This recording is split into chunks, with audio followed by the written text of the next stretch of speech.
Sebelum kita mulai, gue pengen kalian di sini itu punya gambaran yang sama. Anggap kotak yang kalian lihat di depan ini itu adalah 100 juta rupiah. Ini adalah 1 miliar rupiah. Ini adalah 10 miliar rupiah. Dan ini adalah 100 miliar rupiah. Di sini gue akan sharing rahasia bagaimana caranya membangun kekayaan. Karena di zaman sekarang 100 juta itu bukanlah uang yang ideal. Beli Avanza bekas aja udah susah. 1 miliar ya mungkin sedikit nyaman ya, tapi beli rumah pun nggak bisa. 10 miliar itu kalian mungkin udah ngerasa wah udah made it in life, tapi itu belum kaya. Menurut gua angka yang aman adalah 100 miliar rupiah. Dan di sini gua akan ajarin lu rahasia gimana caranya untuk dapetin kekayaan sampai 100 miliar rupiah. Nah sekarang kalian bayangin kalau ini adalah kalau 1 triliun ya. Nah sekarang kalian bayangin ya, satu kotak ini adalah 1 triliun. Dan ini adalah harta yang dimiliki oleh Warren Buffett. Kalian bisa bayangin nggak seberapa jauh ya kalian semua dengan orang-orang yang paling kaya di dunia. Sekarang kalian bayangin ada manusia yang bisa capai harta sebanyak itu di dunia ini, sedangkan kalian sekarang mau senengin orang tua aja susah. Mungkin sekarang lu lagi banting tulang untuk kebutuhan hidup. Mungkin juga lu nggak punya banyak tabungan sekarang. Mungkin lu masih ngecek rekening lu ya. Bahkan akhir bulan ini gue masih selamat atau enggak. Biaya hidup itu semakin naik dan naik.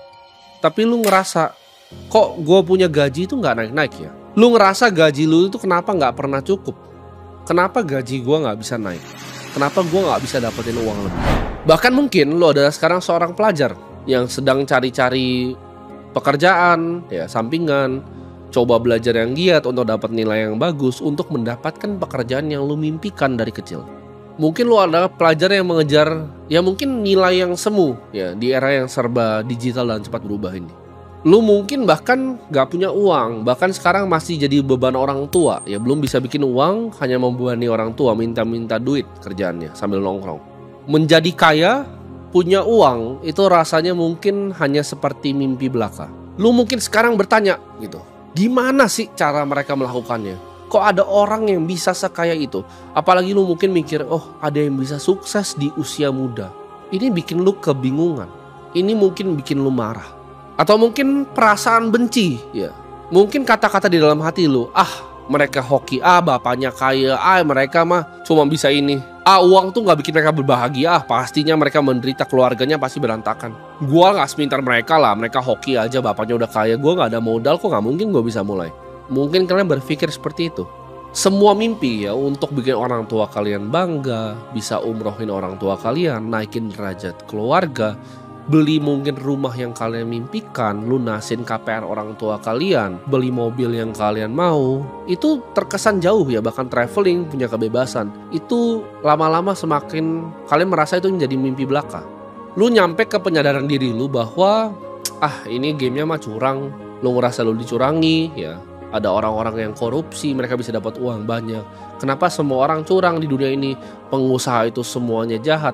Dan lu mulai menyalahkan faktor-faktor eksternal yang lu gak bisa kontrol. Oh ini karena begini, karena begitu, karena negaranya begini, gue miskin, karena begitu pemerintahnya gue miskin. Mulai lalu salah-salahin hal yang lu tidak bisa kontrol. Semua kesialan lu di hidup lu, itu lu limpahkan ke orang yang bahkan gak kenal lu hidup.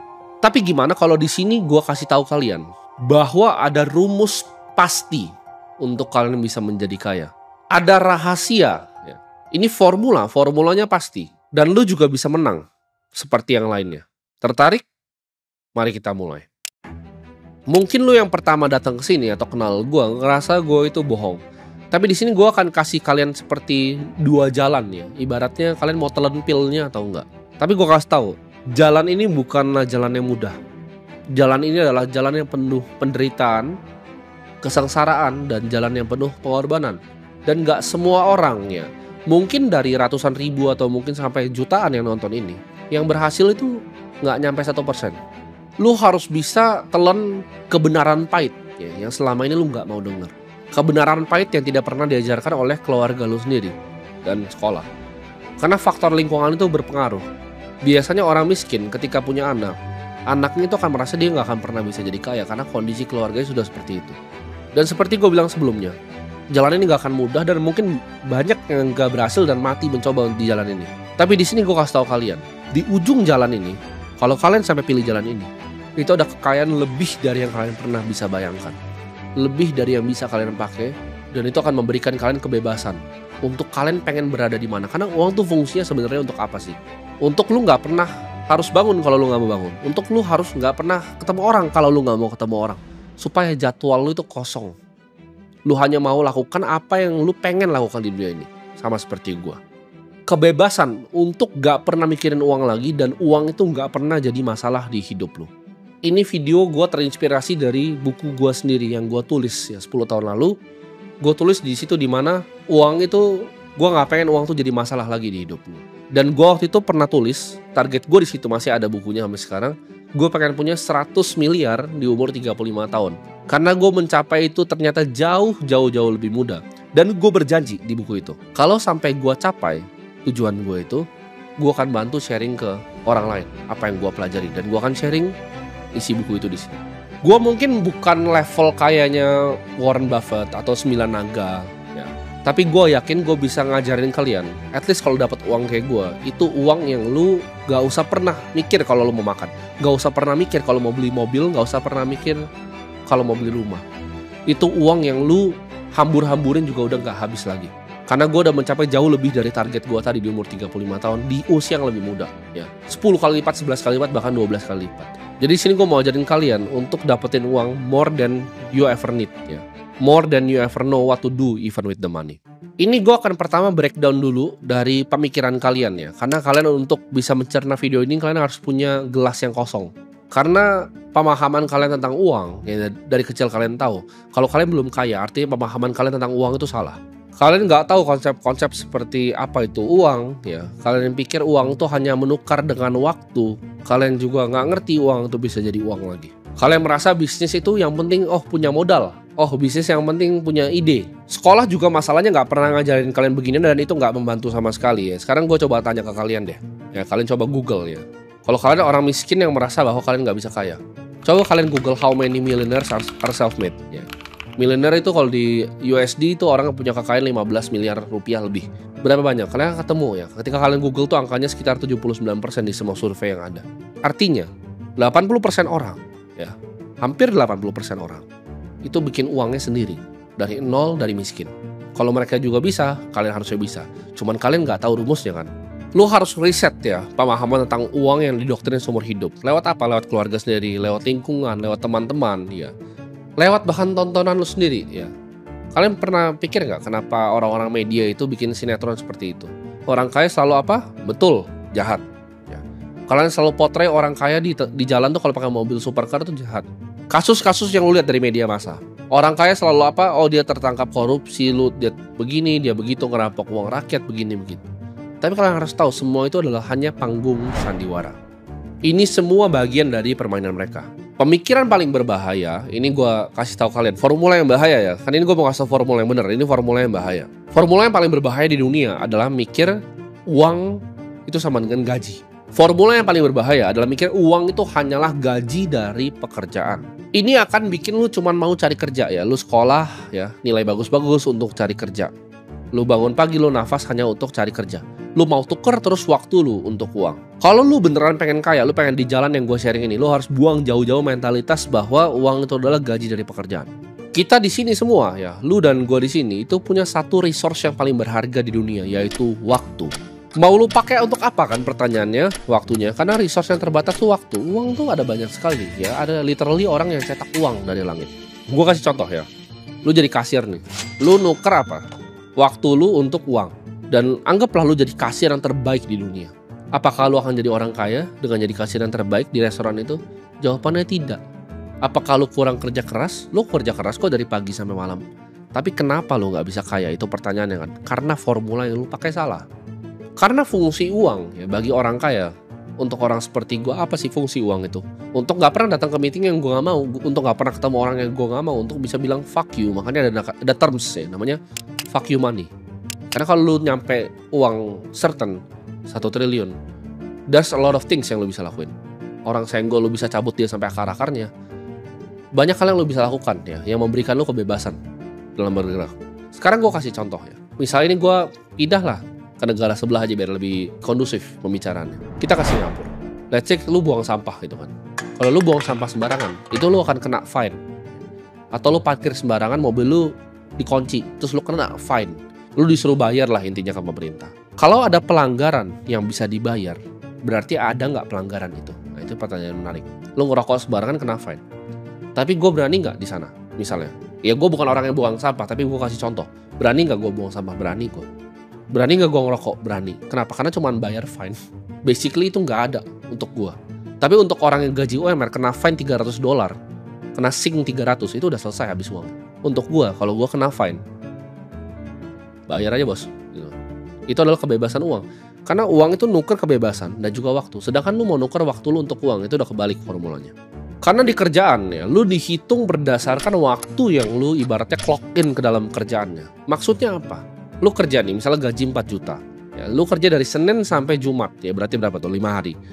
5 hari berapa per jamnya? 9 jam. Ya. 9 jam, 5 hari, 4 minggu. 180. Ya kan?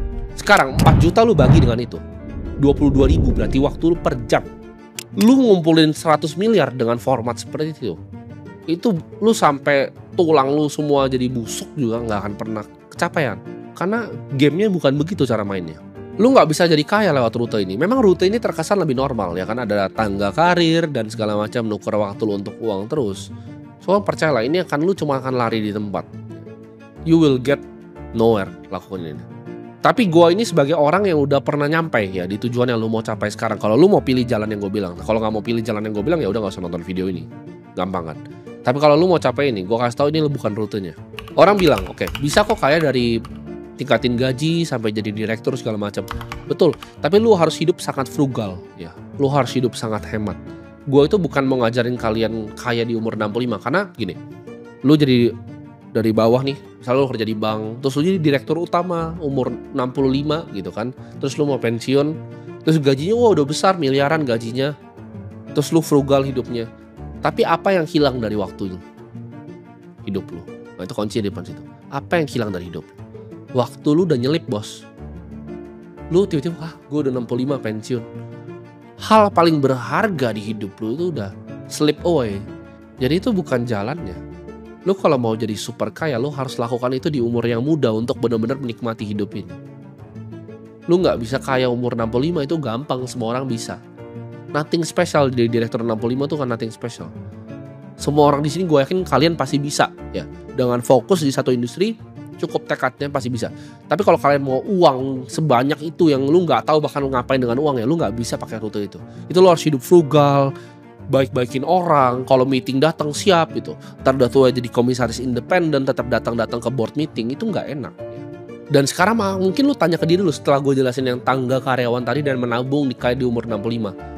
Gimana sih ada cara orang yang sukses di muda ya kan? Mustahil kan lo pikirnya. Jawabannya apa? Mereka punya rumus dan jalan yang berbeda. Di sini gue akan ajarin kalian jalan yang gue ambil tadi ya.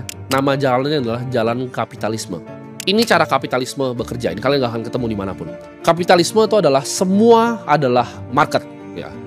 Karyawan itu adalah market. Orang tua kalian adalah market. Semua adalah market. Manusia itu apa sih? Economic value sebenarnya. Dari sebuah market, itu adalah manusia.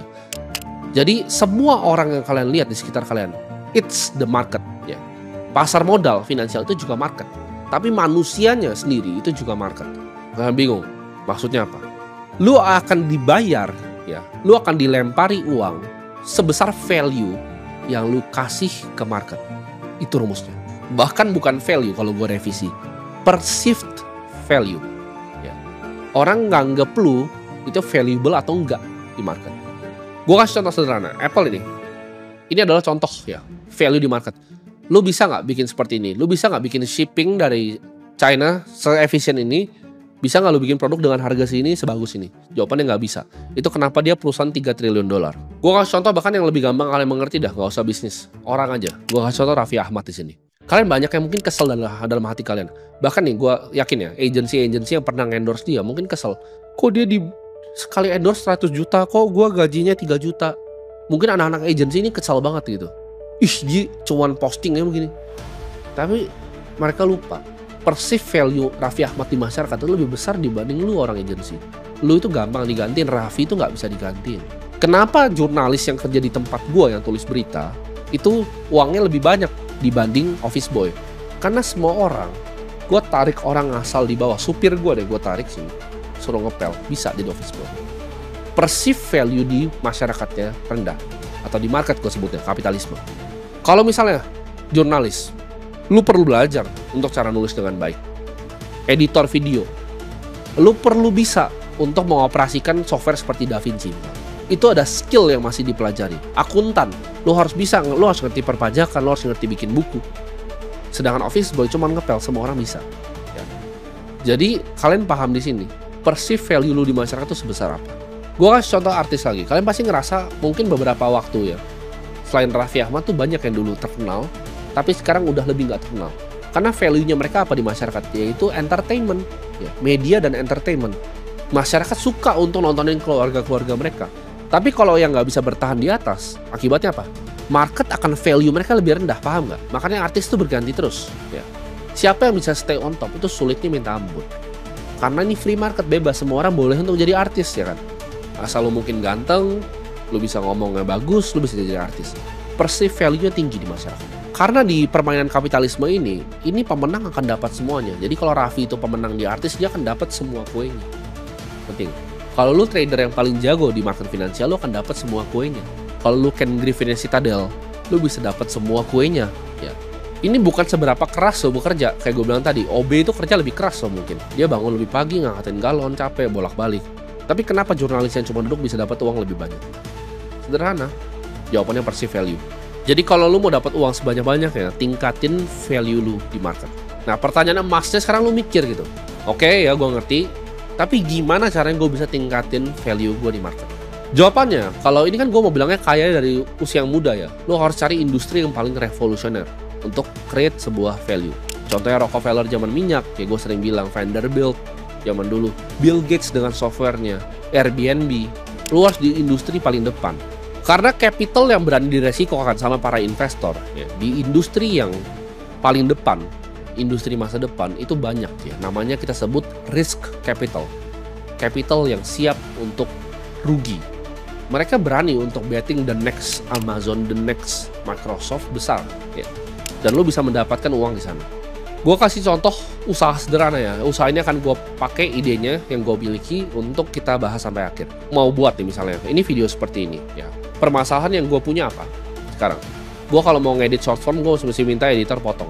Tapi kalau lu bisa bikin AI yang perfect potongnya secara konteks dan teksnya nggak pernah salah, udah ada jedak-jeduknya, udah ada ini lengkap semuanya, lu lebih gampang fundraise untuk AI short form itu ya. Kalau lu mau capital raise nih, lu lebih gampang fundraise itu atau lebih gampang fundraise bisnis laundry?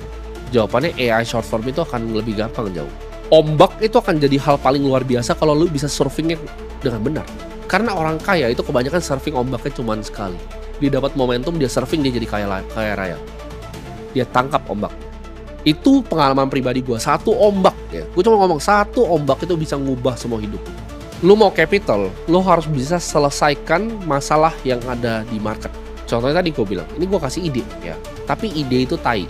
Semua itu tentang eksekusi. Problemnya apa? Oh, gimana cara AI yang bisa motongin video panjang jadi video pendek yang bagus? Kalian dalam buat bisnis itu jangan terlalu kepusingan. Dalam lu mencari masalah di market, jangan terlalu kepusingan untuk mencari ide. Fokus eksekusi. Ide yang bagus itu persis gue sebutnya kayak sepatu basket yang bagus. Lu main basket, ide lu bagus tuh kayak sepatu basket yang bagus. Cuman kalau lu nggak bisa main basket, lu tetap cupu. Sepatu lu semahal apapun, lu nggak bisa main basket, lu cupu-cupu aja. Sama kayak bola. Sepatu bola lu sebagus apapun, kalau lu nggak bisa main bola, lu cupu aja. Kayak ide. Ada yang orang tuh gue bingung gitu. Kalian kayak, oh ini ide gue, teman-teman gue nggak boleh tahu. Ide means nothing, means jack shit. Ini ide gue kasih kalian, ini ide bagus. Makin besar masalah yang selesai di market, makin besar uang yang lu dapat. Coba lu pikir problem yang diselesaikan sama BCA, nampungin uang lu semua, bikin perusahaan bisa transfer gampang ke karyawan, bikin bisa escrow gampang ke Singapura. Itu problem yang besar sekali yang diselesaikan. Makanya keluarga Hartono jadi keluarga salah satu yang paling kaya di Indonesia. Kenapa? Karena perceived value masyarakat terhadap mereka atau market besar sekali. Kalau lu mau jadi kaya, ya lu jangan kejar uangnya, karena uangnya itu nggak bakal datang. Lu harus bisa kejar masalah di industri yang paling depan. Dan ketika lu punya solusinya, ya, lu bikin bisnis seputar solusinya. Ini step yang pertama untuk jadi kaya. Mungkin lu pikir sekarang, anjir, cuman begitu, cari masalah dan jual solusinya. Gue juga tahu kali, tapi itu kan butuh modal.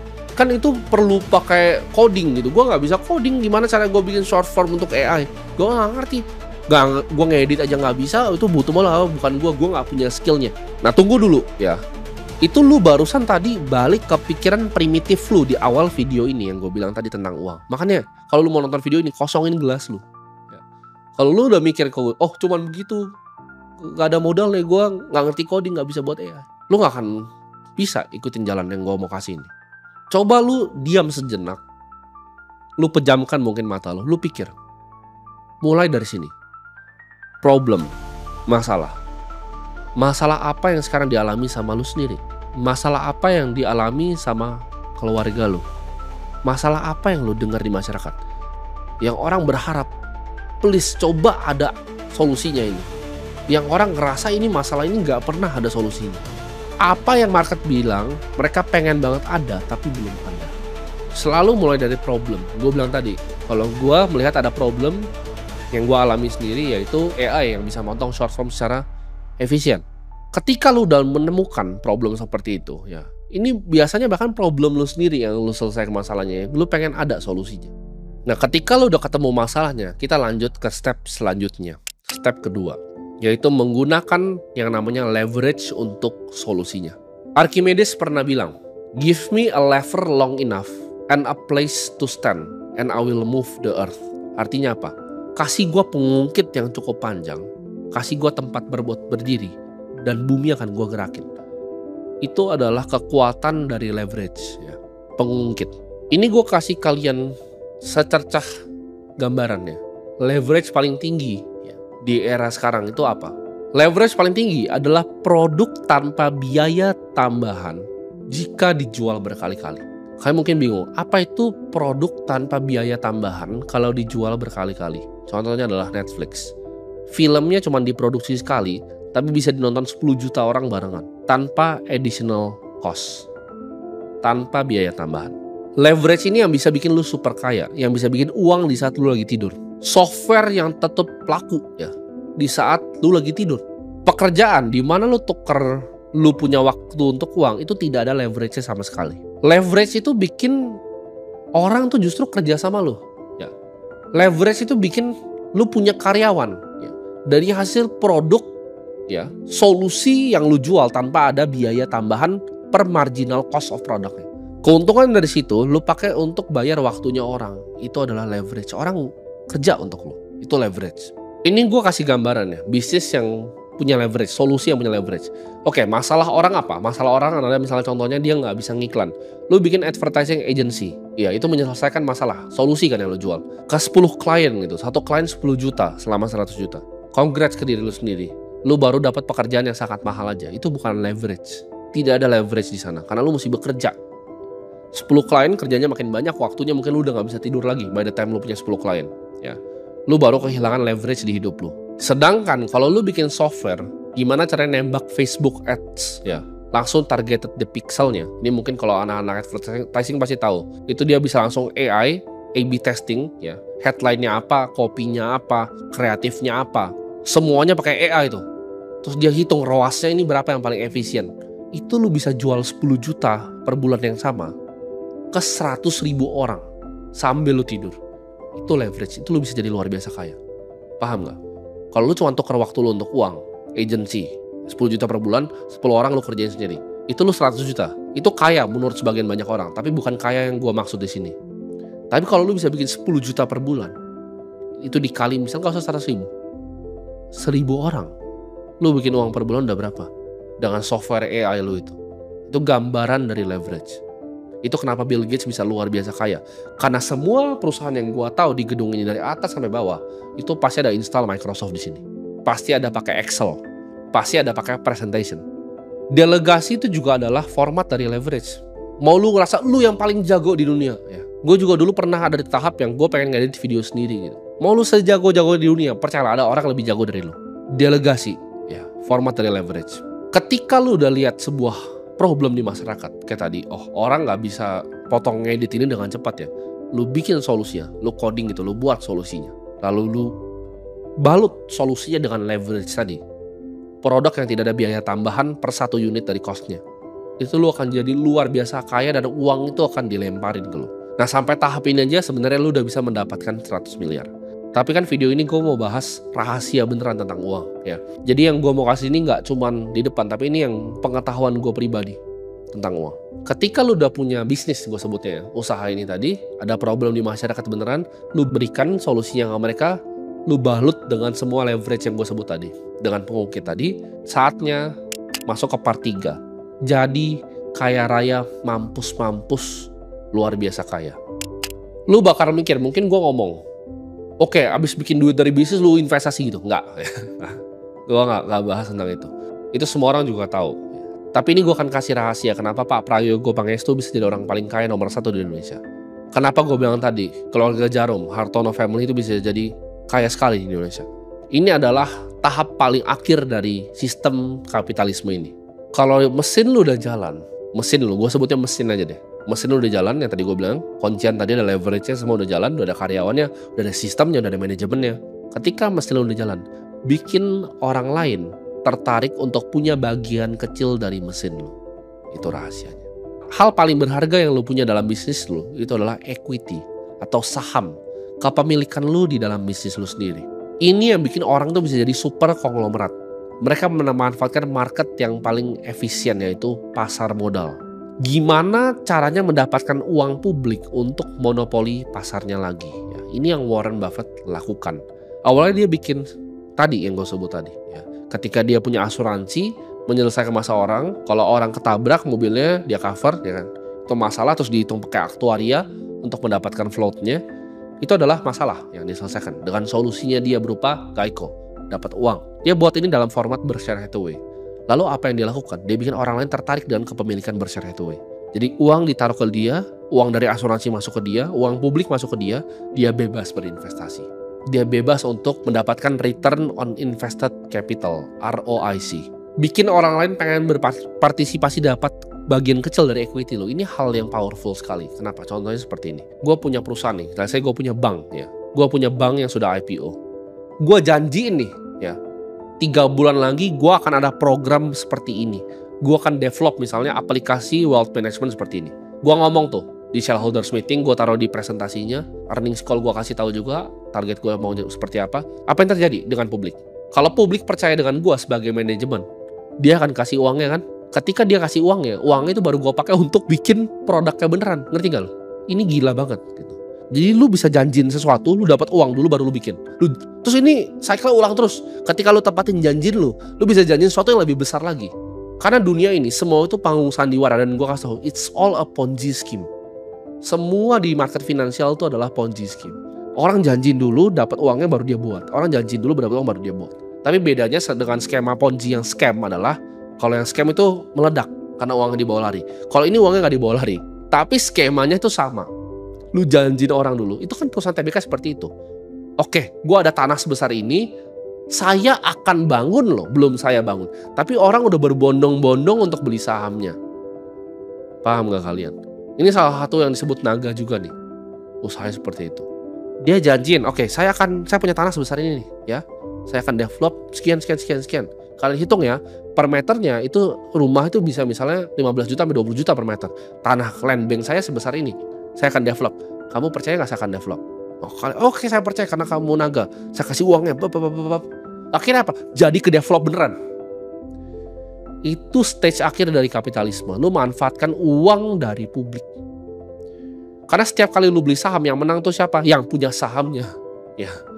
Ini kenapa orang miskin tuh sebenarnya kalau nggak punya mindset sulit kaya. Ketika lu belanja ke supermarket, yang punya supermarket tuh orang kaya. Ketika lu dapat gaji, ya lu dapat gaji nih. Lu oke, saya mau berinvestasi. Lu mau berinvestasi, lu investasi ke siapa? Orang kaya lagi, dia lagi yang lu sumbang.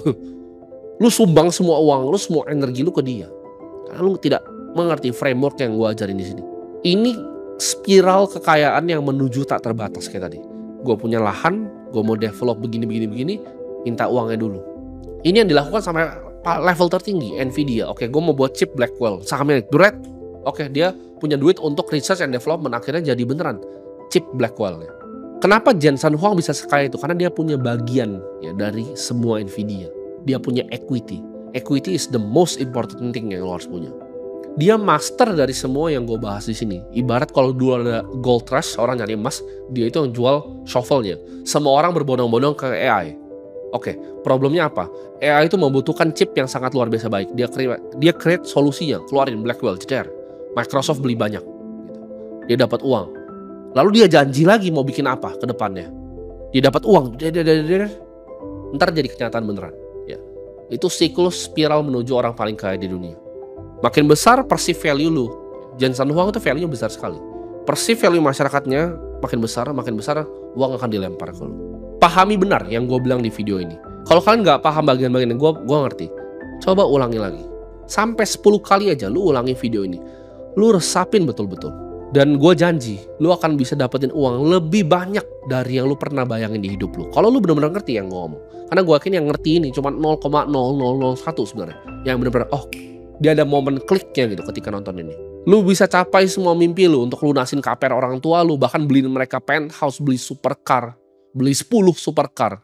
Turun ke garasi sampai yang panasin tuh udah supir gitu. Udah kayak gue di bawah tuh. Yang panasin supir, gue gak pernah pakai mobilnya bahkan. Lu akan dapet uang lebih banyak dari yang lu bahkan bisa hamburkan. Tapi gue kasih tahu ya, kan gue tadi bilang ada 2 pilihan kan. Lu makan pilnya nih ada 2 pilihan. Lu mau jalan yang tadi, yang lu mau nuker waktu lu dengan uang tapi lebih aman secara masyarakat, atau lu mau ikutin yang masalah gue, cari problem, balut solusi dengan leverage, lalu main di capital market. Tapi gue kasih tau sini, ya. Di ujung jalan yang indah ini yang kalian bayangin, itu semua tidak seperti yang kalian bayangkan di ujung sana. Tidak sesenang itu di ujung sana. Tapi itu untuk hari lain kita bahasnya. Semoga bermanfaat.